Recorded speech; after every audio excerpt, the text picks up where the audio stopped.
talk about directly acting vasodilators. These drugs produce direct action on the vascular smooth muscle. The action is not receptor mediated and innervation has no role to play. The directly acting vasodilators are classified into arterial dilators and arteriolar-venous dilators. The arteriolar dilators have pronounced and predominant action on the arteries, and the drugs are hydralazine, minoxidil, diazoxide and Fenoldopam. The arteriolar-venous dilator includes sodium nitroprusside, which produces action both on the arteries and the veins. Vasodilatation caused by these drugs is due to activation of potassium channels causing potassium conductance, and efflux of potassium ions causes hyperpolarization and relaxation of vascular smooth muscle, decreasing the peripheral vascular resistance and causing a fall in blood pressure. So what are the effects of sudden fall in blood pressure? A decrease in blood pressure causes activation of sympathetic reflexes, and this causes tachycardia as a side effect. Tachycardia can also precipitate an inguinal attack. Therefore, these drugs are not suitable in ischemic heart disease because increased heart rate can increase the workload and worsen ischemia. To counteract tachycardia, vasodilators are combined with a beta blocker which nullifies the increased heart rate.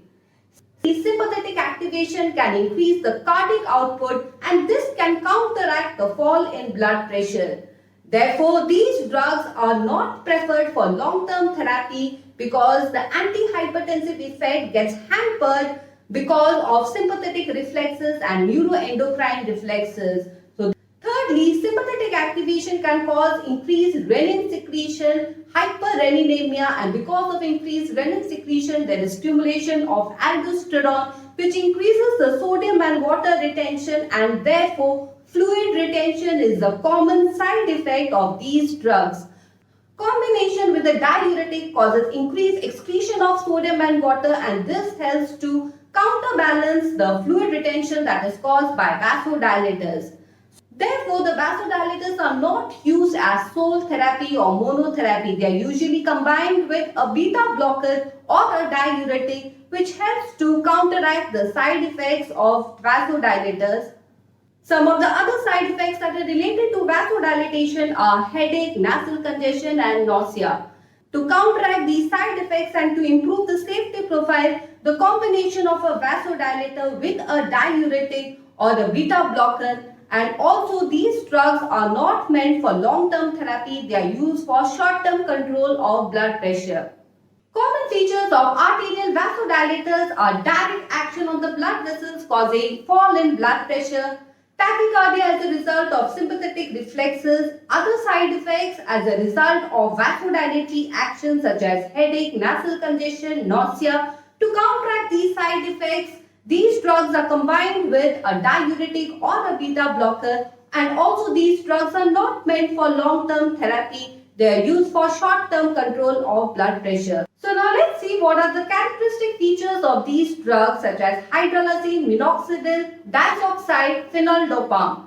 Hydralazine and minoxidil are used as oral therapy, and diazoxide and Fenoldopam are used as parenteral therapy. Hydralazine is metabolized by N-acetylation in presence of an enzyme known as N-acetyltransferase. So N-acetyltransferase is responsible for metabolism of hydralazine, and this enzyme activity is genetically determined. So low enzyme activity leads to decreased metabolism of the drug and increased plasma level of the drug, resulting in increased toxicity. Whereas high enzyme activity leads to increase or faster metabolism of the drug, and this leads to decreased therapeutic effect. So the enzyme activity alters the response of hydralazine. Hydralazine also has a longer duration of action compared to the plasma T-half. This is due to the accumulation of the drug in the arterial wall, which continues to exert its antihypertensive effect for a longer time. So longer duration of action compared to the plasma T-half. A specific side effect of hydralazine is disseminated lupus erythematosus syndrome, which occurs due to prolonged use of the drug at high doses. So high doses and prolonged use of this drug causes lupus erythematosus dialysis-like syndrome.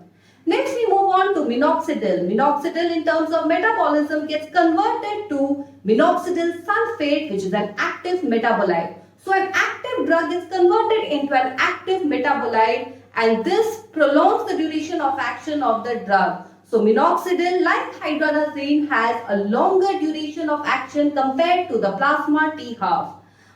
A troublesome side effect associated with the use of minoxidil in women is excessive body hair growth, and this is also known as hirsutism. So, excessive hair growth or hirsutism is due to stimulation of a gene that regulates the growth of hair shaft protein. It is interesting to note that this side effect can be used for therapeutic benefit. Topical minoxidil has been utilized for correcting male type of baldness as it stimulates hair growth. The next drug is diazoxide. Unlike hydralazine and minoxidil, which is administered orally, diazoxide is administered parenterally by rapid IV injection. So, slow IV injection and IV infusion is ineffective or is less effective because the drug shows extensive plasma protein binding affinity. Because the more drug is bound to the plasma protein, less amount of drug is available in the plasma for action. So, this decreases the effectiveness of the drug. The other side effects of diazoxide are hyperglycemia, hyperuricemia, fluid retention, and therefore diazoxide is reserved for the treatment of hypertensive emergencies, malignant hypertension, and hypertensive encephalopathy. The next drug is Fenoldopam. Fenoldopam has a unique mechanism of action. It is an agonist at dopamine receptors, more precisely the D1 receptors that are present in the renal capillary beds.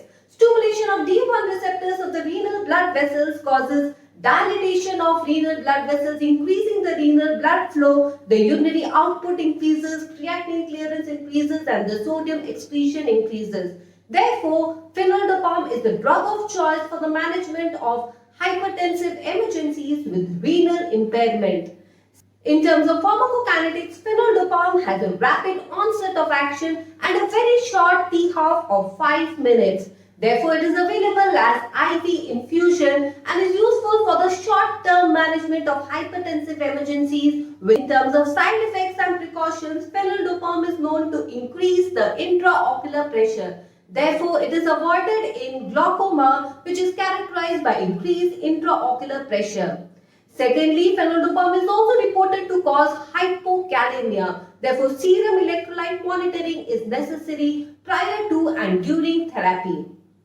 The next drug is sodium nitroprusside. Sodium nitroprusside is a nitro vasodilator. It releases nitric oxide into the blood circulation, and nitric oxide has the property to cause dilatation of vascular smooth muscles, decreasing the peripheral vascular resistance and decreasing the blood pressure. This is the drug of choice for most hypertensive emergencies. It has a rapid onset and offset of action and is administered by continuous IV infusion.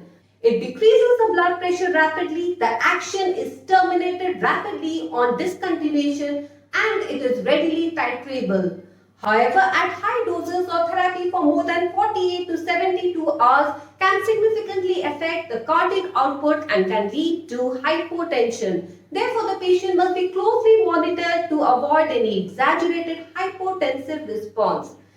Sodium nitroprusside can be considered for the management of refractory heart failure because the action is on the arteries and the veins. The action on the arteries decreases the afterload by decreasing the peripheral vascular resistance and decreasing the workload on the heart. And the action on the veins decreases the preload, decreases the end diastolic pressure, the pulmonary capillary pressure decreases, the wedge pressure decreases, and this is helpful in the management of severe hypertension with acute myocardial infarction or acute left ventricular failure. Thirdly, this is useful for the induction and maintenance of controlled hypotension during surgery to reduce bleeding. The sodium nitroprusside is a very useful drug for the management of hypertensive emergencies, refractory heart failure, and for the induction and maintenance of controlled hypotension during surgery to reduce bleeding. Sodium nitroprusside is known to cause hypotension and low heart rate when administered at high doses and for prolonged period. Therefore, it is contraindicated in a patient with hypotension and low heart rate. Hypertension can also lead to activation of compensatory sympathetic reflexes causing tachycardia and tachyarrhythmias which can occur as side effects. Therefore, this drug should be avoided in compensatory hypertension, for example, coarctation of aorta and arteriovenous stent. It can also cause CNS manifestations such as headache, dizziness, confusion, restlessness, apprehension, somnolence as side effects. Therefore, this drug should be avoided in patients with inadequate cerebral circulation and in patients in near death. In terms of metabolism, sodium nitroprusside releases nitric oxide into the circulation, which provides a therapeutic benefit and is metabolized by hemoglobin in the erythrocytes to liberate cyanide ions. So cyanide ions are released into the circulation and this gets metabolized in the liver to form thiocyanate, which is relatively non-toxic, and thiocyanate is rapidly excreted through the kidney. Therefore, renal dysfunction can lead to inadequate excretion of thiocyanate and accumulation of thiocyanate levels in the blood.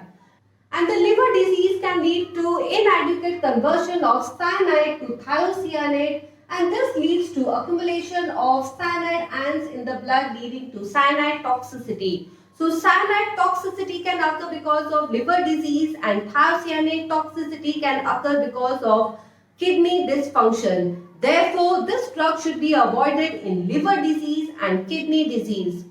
In case of overdose and toxicity by sodium nitroprusside, the drug should be immediately discontinued. Secondly, sodium nitroprusside should be administered and this helps in buffering cyanide ions by converting hemoglobin to methemoglobin. Lastly, hydroxycobalamin or vitamin B12 can be administered to reduce the thiocyanate toxicity induced by sodium nitroprusside. Also, it must be kept in mind that sodium nitroprusside is light sensitive. It is rapidly degraded in response to light and this can cause color changes and decrease therapeutic effect. Therefore, sodium nitroprusside should be shielded against light, should be protected against light in clinical use. We have discussed the various drugs that act as directly acting vasodilators and sodium nitroprusside, the mechanism of action, side effects, precautions, contraindications. Thank you so much for watching.